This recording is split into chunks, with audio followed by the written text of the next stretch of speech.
મિત્રો આપણી સાથે અત્યારે ડોક્ટર મીનાબેન પટેલ છે, જેઓને ગેસની ખૂબ જ તકલીફ હતી. તો આપણે પૂછીએ, મીનાબેન આપ ક્યાંથી આવો છો અને તમને શું તકલીફ હતી અને કેટલા સમયથી?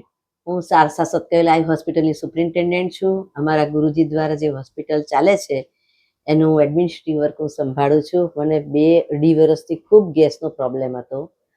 બધા ઇન્વેસ્ટિગેશન નોર્મલ આવે, બધી મેડિસિન પણ મેં મારી રીતે બધી કરી, પણ મને કંઈ રિઝલ્ટ નહોતું મળતું. પણ ભાઈ તમારો સમાચાર મને ડૉક્ટર ગીતા દીદી દ્વારા, બાલયોગીની સારી ગીતા દીદી દ્વારા મળ્યા અને હું અહીંયા આવીને તમારી એક ભાવના ખૂબ સુંદર છે કે ડૉક્ટરો માટે આયુર્વેદમાં એક શ્લોક લખાયો છે કે ન ત્વમ કામયે રાજ્યમના સ્વર્ગ સુખમના પુનર્ભવમ કામયે દુઃખ તપ્તાનામ પ્રાણી માર્તે નાશનમ.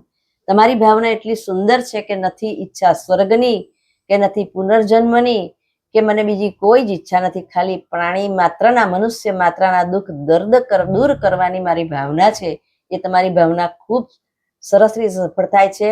અહીંયા અમે જ્યારે આવીએ છીએ ત્યારે બધા જ જે તમારા હાથે સારા થયેલા બધા પેશન્ટ્સ અમને મળે છે અને ખૂબ તમને આશીર્વાદ પાઠવતા હોય છે, શુભેચ્છા પાઠવતા હોય છે અને બધા ખુશ થઈને જાય છે, રડતા રડતા આવે છે, હસતા હસતા જાય છે. ઢીચણેથી ચલાતું ના હોય, લંગડાતા આવે છે ને ચાલતા ચાલતા જાય છે. આજે અમારે થોડો વેઇટિંગ પીરિયડ રહ્યો એટલે અમારે બહુ જ પેશન્ટોની મુલાકાત લેવી પડી. એમાં એક પેશન્ટ તો એવું હતું કે યંગ, લગભગ 45 થી 50 વર્ષની ઉંમરના હશે ભાઈ, બોટાદના. એમને કમરનો એવો પ્રોબ્લેમ હતો કે ડૉક્ટરોએ કહી દીધું કે સર્જરી કરવી પડશે અને એ સર્જરી સક્સેસ થશે કે નહીં એનું પણ અમે તમને ગેરંટી નથી આપતા. કદાચ તમે પથારીવશ પણ રહો. 3 મહિના એ ભાઈ પથારીવશ રહ્યા. ટોયલેટ બાથરૂમ પણ પથારીમાં એને જવું પડતું હતું. એ ભાઈ અત્યારે હસતા હસતા ચાલતા ચાલતા આવ્યા અને એના પત્નીની આંખમાંથી અધાર આંસુ વહ્યા કે અમારા માટે તો દર્શનભાઈ ભગવાન છે. મારા પતિને સ્વસ્થ કરી દીધા. બેન, આ ઉંમરે આ તો અમારા ઘરનો મોભ છે. આ ઉંમરે મારા પતિ પથારીવશ થયા હોત તો અમારું શું થાત? દર્શનભાઈનો કે અમે જેટલો આભાર માનીએ એટલો ઓછો છે. એવા પેશન્ટોને દર્શનભાઈના હાથે ખૂબ યશ મળી છે અને હજુ પણ પરમાત્માને મેં પ્રાર્થના કરી, અમારા પરમ ગુરુ ઈષ્ટદેવને પણ પ્રાર્થના કરીએ કે દર્શનભાઈ તંદુરસ્ત રહે, બસ આવીને આવી સેવા કરતા રહે અને દીર્ઘાયુષ્ય પ્રાપ્ત થાય એવી મારા મનની ખૂબ શુભેચ્છાઓ છે. સત્કેવલ સાહેબ, સત્કેવલ સાહેબ. અને ઊંડો શ્વાસ લો, છોડો.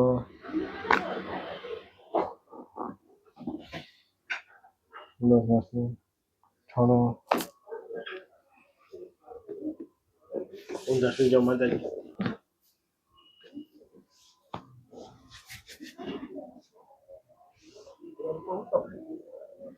ઊંડું જ રાખી દો માતાજી. મારી ભાઈ પડકો લઈ આવો.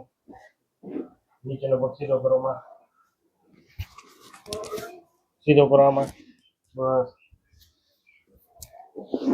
માથું આમ પકડો. લૂઝ. ઓકે, ફરી જવાનું બાજુ માતાજી. ઊંડો શ્વાસ લો, થોડો. ઓકે,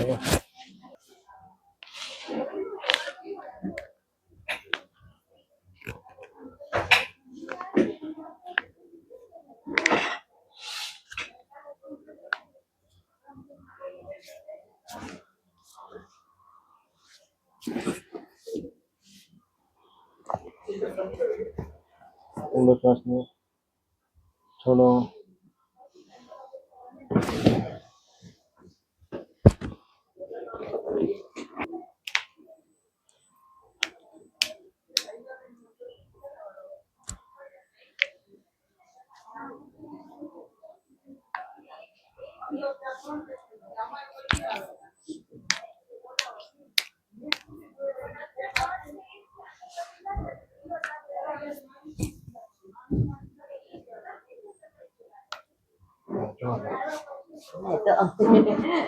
મને સારું જ છે, એમાં સવાલ જ નથી.